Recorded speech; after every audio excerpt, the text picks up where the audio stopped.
கறிக்கோழி பண்ணை விவசாயிகள் பெற்றிருக்கக்கூடிய அனைத்து கடன்களை தள்ளுபடி செய்ய கோரியும், கறிக்கோழி பண்ணைகளுக்கு விவசாயத்தை போலவே என விவசாயத்தினுடைய ஒரு பகுதியாக அது அரசு கருதுவதால் அவர்களுக்கும் கட்டணம் இல்லாமல் உரிமையாக மின்சாரத்தை வழங்க கோரி உள்ளிட்ட 10 அம்ச கோரிக்கைகளை வைத்து இந்த போராட்டம் நடைபெற்றுக் கொண்டிருக்கிறது.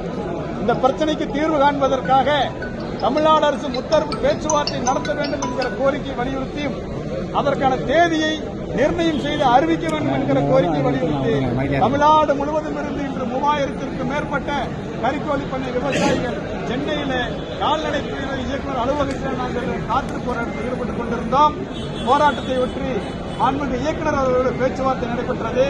அந்த பேச்சுவார்த்தையின் முடிவில் நாளையே கறிக்கோழி பண்ணை நிறுவனங்கள், அதாவது முதலாளிகளை அழைத்து பேசுவதற்காக அவர்களுக்கு கடிதம் தயார் செய்து அனுப்பப்பட்டிருக்கிறது. அதோடு வருகிற ஜனவரி 21ஆம் தேதி இங்கே கால்நடைத்துறை இயக்குநர் அவருடைய தலைமையில் முத்தரப்பு பேச்சுவார்த்தை நடைபெறும் எனவும் அறிவிப்பு செய்யப்பட்டிருக்கிறது.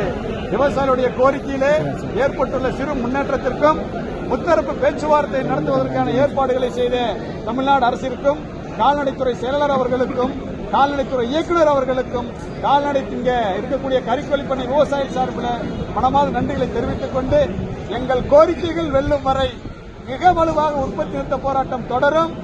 நிறுவனங்கள் இந்த உற்பத்தி நிறுத்த போராட்டத்தை மீறி எங்கு குஞ்சுகளை இறக்கினாலும், தீவனத்தை இறக்கினாலும் அவற்றை நாங்கள் தடுத்து அறவழியிலே போராடுவோம் என்பதையும் நாங்கள் தெரிவித்துக் கொள்கிறோம்.